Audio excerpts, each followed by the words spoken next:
Hello everyone, and welcome to a One Control Port Patreon video. Again, thank you so much for subscribing and supporting me.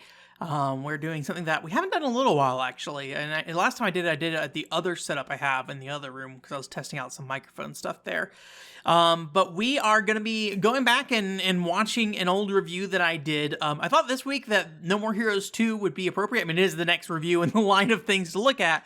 But because this week we also have on the traditional YouTube page, my summary of my thoughts of No More Heroes going up. It's actually a really long, podcast highlights, like 18 minutes, which is the longest one for sure. Editing that together took a while, actually.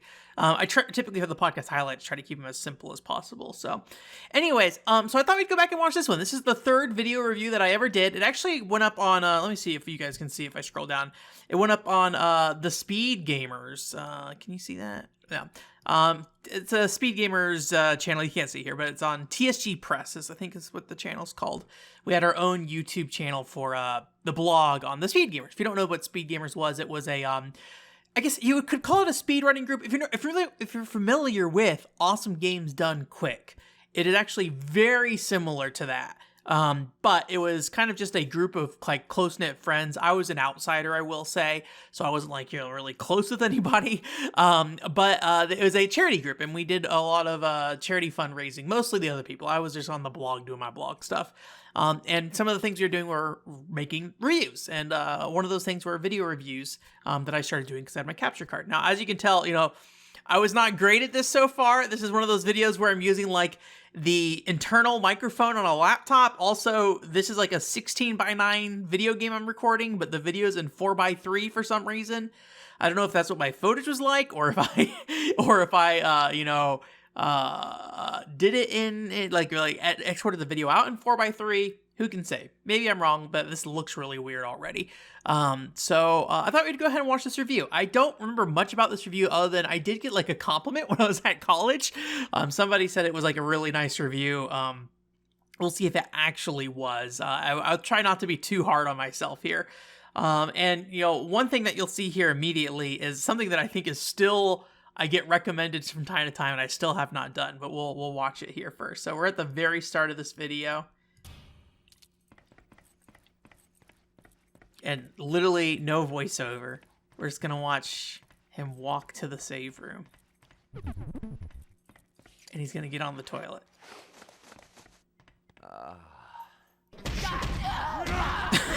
So yeah, I think it was like, oh, actually here's the whole joke. I'm not really sure if this is actually funny or if it was just goofy me trying. But hey, at least I'm trying something. This is the first video where I tried something at least. And No More Heroes 3 or 2, or No More Heroes as a franchise is a humorous game. Also, my cat's running around in the background, so sorry if you hear his bell. I mean, No More Heroes is a humorous franchise, so it makes sense. I did get somebody tell me at the time that like your video should have an opening splash screen or something to make it more apparent that it's going to be like a review or something. And this video, is maybe a little extreme. We go 30 seconds without me saying a single thing. However, I still don't have a splash screen at the start of most videos other than the podcast. I just don't know what to do, and I feel like it kind of just disrupts the flow. I don't know. Maybe someday I should. I also do not have like any real graphics like experience outside of what I have to throw together already on my own. So maybe someday. But this video came out in 2011. Also, says January 22nd, 2011 is when this video came out. So been over a decade, and we're still going splash screenless at the start of videos, so it's a 6-minute review. Thank you for the humor. If you can't already tell from all the blood and gore on the screen, this is No More Heroes 2 for the Nintendo Wii.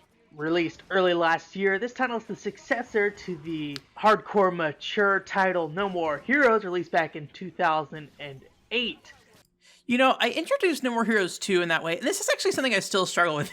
We're pulling up No More Heroes 2 apparently is the video that I just started struggling with things I still struggle with today. So sometimes I don't know, like, when I start a video, like, I kind of can assume to some degree you clicked on the video and you know what it's going to be about, right? It's going to be a review. It's going to be something, and you know what the game name is, and so like I will do this teaser of like, hey, let's introduce the video game, even though, like a minute in, even though necessarily, you should already know what we're going to be talking about. And it's just so hard because, like, I think when you write, you kind of want to introduce something formally to people, but at the same time, they've already know what they're looking for because they clicked on your video as is most of the time, not all the time. I actually have a video coming up. It might be out already by the time you see this, a Doraemon video. And in that case, there is some Doraemon imagery on the video before you click it, but you don't actually know what's going on until, or that it's what Doraemon game it is, until you get into the video to a certain point. So, but yeah, anyways. While the title didn't exactly reach stardom, it did get itself quite the following on the platform, and even made its way into my heart as one of the best games on the Nintendo Wii. I still stand by that No More Heroes 1 is one of the best games on the Nintendo Wii. It's also one of the smartest uses of the motion controller for the Wii, I think. Maybe honestly, the best. I could be wrong. It might be the best use of the motion controller. Because, like, a lot of games around the time No More Heroes 2 is coming out, at least, was kind of forgoing the motion control aspect of the system. And, you had even Nintendo with like Mario Galaxy, just like, yeah, you do a little twirl. But No More Heroes, obviously you're pressing the A button to slash enemies, so you're like, smacking them that way. But it's smart about when it uses motions for the wrestling moves and the finishers and things like that. In a way that I feel like most other games never really quite found the balance between using traditional controls and motion controls. So I might stand by it's still literally the best motion controls on the Wii. And while the sequel does a lot of things right, and in some aspects is actually a better game, my reactions to it are mixed. But before we go into details of the positive and negatives, let's get the hard facts across first. I'm trying really hard with that voice. The hard facts across first. Although I do notice when I'm doing script reads, I still do this thing where, like, I close my, like, I don't know if I would, I don't know, it's like I kind of put, like, pressure on the upper part of my mouth in some ways, with, like I'll kind of squinch everything together when I say certain things. And so, like, I think that might be a remnant of, like, doing that, but, like, way less harder. No More Heroes 2 has players playing as Travis Touchdown again. Since the first title, Travis has fallen from the top, losing his number 1 position. In No More Heroes 2, Travis must climb the ranks again. This time, though, since you've killed him, that officially makes you 51st. But before you get excited over... I think I was trying to imply that it starts from the 51st part, like you have 50 people to fight through, but I don't think that really came off super well. 51 boss battles. Oh, They're maybe actually a lot less than that.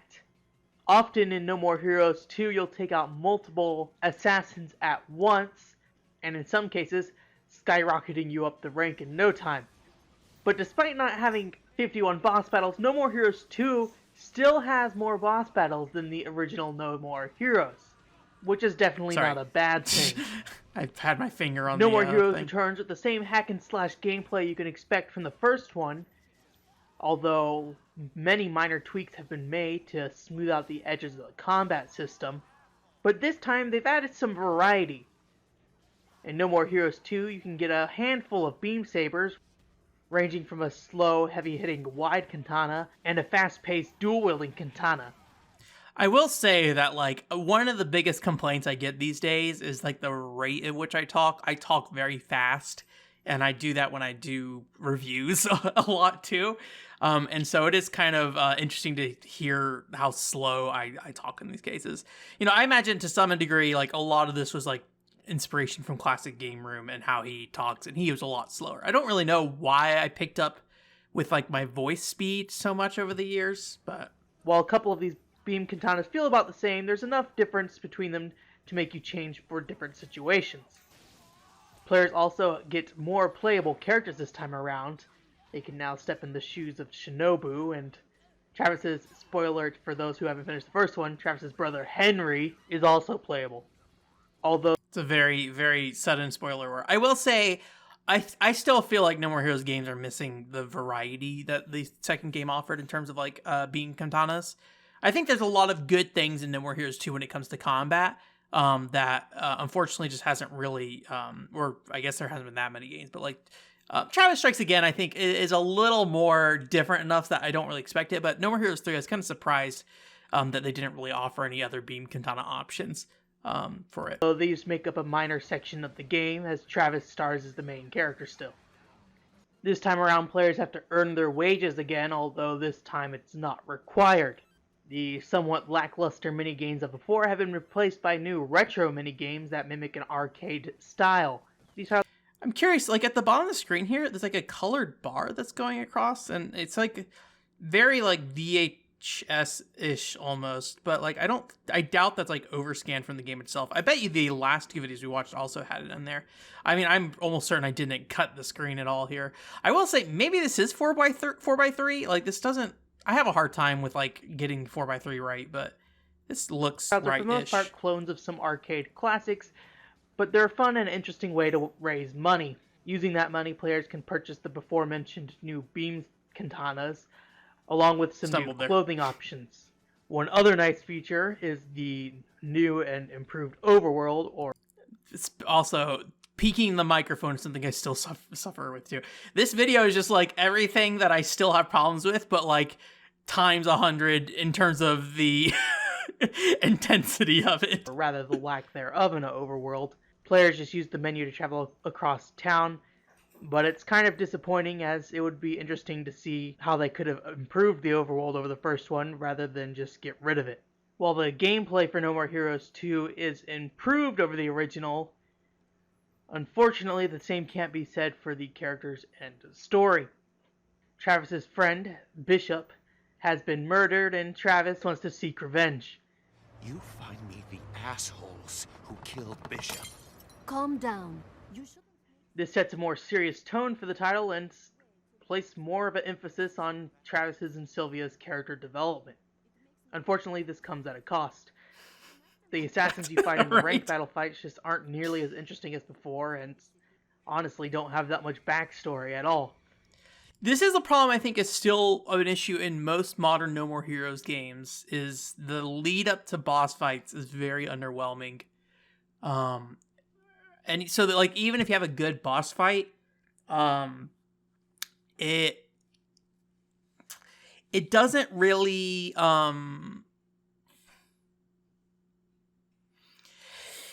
it doesn't feel that satisfying. Like I feel like No More Heroes 1 did a really good job with making the levels beforehand kind of interesting gimmicks, but not like they're not always like the gimmicks aren't always good gimmicks either. They're just kind of like dumb, stupid things. And I feel like each level had a like really good diversity of stuff that was happening. And I feel like No More Heroes 2 and beyond, Travis Strikes Again is the exception yet again. I think Travis Strikes Again is probably my favorite No More Heroes game, honestly, the more I think about it. But like No More Heroes 2 and 3 definitely just suffer from like not having enough going on in pre-battle. So you just kind of end up at the boss and you're just kind of there. And then I have my greater issue of Travis just kind of not really being a very like entertaining character anymore. He's kind of, once he like got to number 1 in the first game, I feel like everything after that has been him, you know, just kind of riding the high of being the top assassin and being able to like prove like he has the skill to be the top assassin. So he's like not nearly as much of a dumbass. And I think that's something that always drives me crazy with him. Well, damn. What was I thinking? She's definitely not a broad I'd want to hook up with. Usually, Travis and the assassin will exchange a few lines of dialogue. I completely forgot this cases, lady. no dialogue, and fight until Travis is down the foe. There just isn't enough time to get to know the quirk of each assassin. Well, I guess you got a point there. There are still definitely No More Heroes characters, they're just not nearly as interesting. Although if you're coming back for the No More Heroes style humor, it's definitely here. It's just not nearly as prevalent as it was in the first title. Now we're back to like me having long No periods More of Heroes silence. 2 isn't a bad game, it just doesn't have that exact same charm that the original has. It is still very much a Suda 51 game, but if you only play No More Heroes for the story and characters, No More Heroes 2 is probably going to be fairly disappointing. But if you enjoyed the hack and slash gameplay of the original, there's enough here to keep you interested. And with an affordable price, No More Heroes 2 definitely is a title you should pick up. Unfortunately, because the No More Heroes series relies so much on characters, I'm gonna have to give No More Heroes 2 an 8 out of 10. I gave a score. I almost never give a score for reviews ever. 8 But out of 10, it is baby. definitely far from a bad game. Just that TSG logo with the white background, off-white background. Yeah. That was close. I feel like there's just like a lot of little clips in here. No, we're not gonna go watch that. I feel like there's just like a lot of little clips in here that like don't necessarily add to the review. They're just kind of there. And I think that, like, maybe part of my thought process was like this is a weird game, and so like I should kind of showcase the weird elements to it just by like showing it, kind of thing. I don't know how I feel about that. I mean, it's definitely stuff that could have been probably shown off while I was talking about, like Buddy Mission Bond, that video I did. Like, there's a lot of things that I like visually and even like sound wise, I kind of let speak for themselves in a lot of ways. But I'm always like talking over it and like trying to convey that point. And I guess that's like the bigger thing. Is like at this point, I don't think I had quite got to the point where like I was editing super well. But I definitely, that opening scene where I'm just like walking to the toilet, even if it's mostly for humor, you know, it is at least me trying something that wasn't just, you know, let's do a straight review. I think I still stand by that. This game like plays pretty well. I mean, I have not played it recently, but this pretty much fits my like memory of No More Heroes 2 pretty well. So anyways, yeah, I don't know. I wonder like how interesting these reviews are gonna be to keep going back to, because I feel like after a while, let's look here real quick. Oh, I don't even have it here. Sorry, you can't see that. Don't look at that. Look at spoilers. You're gonna look at it anyways. Here's a Kaminaza playthrough for you. Let me see. I'm just gonna hide that real quick. So like the next review on here is like Mind Jack for the 360 and PS3. I'm trying some stuff there. Yeah, I don't know. I feel like I'd be curious to see like when. I don't know. I'm kind of curious to see like how, because I feel like this is the first review I did that really starts feeling like I'm trying to do a review, and I'm trying to do something that isn't just talking about the game, like Wario's Woods kind of thing. Admittedly, Wario's Woods, you know, I largely just had like 3 sets of footage that I laid down, and that was it. So I don't know. Mind Jack might be interesting. Mind Jack is the next one. I haven't played Mind Jack recently. I'm curious. I gave it like a 3 out of 10, despite actually kind of liking it quite a bit. So, anyways. Well, that was that. Ben, congratulations. I'm kind of surprised that, like, you know, generally I think the review itself was solid. It just was like, you know, really sparse. But I get my points across. I guess I just don't really go into detail of why it's that way. And as a game review specifically, right? I think as a game review, that's kind of all you need to do. I think it's when it's a little different when you are, I don't know. Like, the Buddy Mission Bond I mark as a review, but, like, at this point, like, a lot of times when I do something like the Buddy Mission Bond video, it's definitely coming from a place beyond just, I want to review this game for you. It is like, Buddy Mission Bond's great, you gotta look at this. Like, that kind of thing. So, but then there's, like, stuff like, recently I did the Kuden and Squash video, and I don't know. I think I go a lot more in depth into like individual points now, where back then it seems like I just kind of like surface level. Characters are not interesting, very shallow, no real pre-boss fight lineup, and then also, hey, the boss is the combat's like pretty decent. But I could have said that in like 5 bullet points. Is the thing. I didn't need to make a whole 6-minute review for that. So. Anyway, so that's it for this week. If you didn't see on the One Control Port YouTube channel, if you are curious about my No More Heroes 3 thoughts, it was in an old podcast. I just kind of stripped it out. Again, it's like kind of long. It's like 18 minutes, even with me editing some stuff down. I talked about No More Heroes 3 and how I felt about that game, although it goes on to talk a little bit into No More Heroes 1, Travis Strikes Again a little bit there too. So, yeah, I don't know what I want on the No More Heroes series anymore, to be honest with you. I kind of feel like I'm at the end of my rope with it. I just don't know where it goes. I feel like every game is fine now. Well, I guess Travis Strikes Again is a game I liked. I don't know. I need to see No More Heroes make some major changes, I think is the real answer. But anyways, that aside, we were commenting on a review, not talking about my feelings about No More Heroes. So anyways, thank you again for subscribing to the Patreon. I appreciate it. And then, yeah, I hope you guys have a great week. Bye.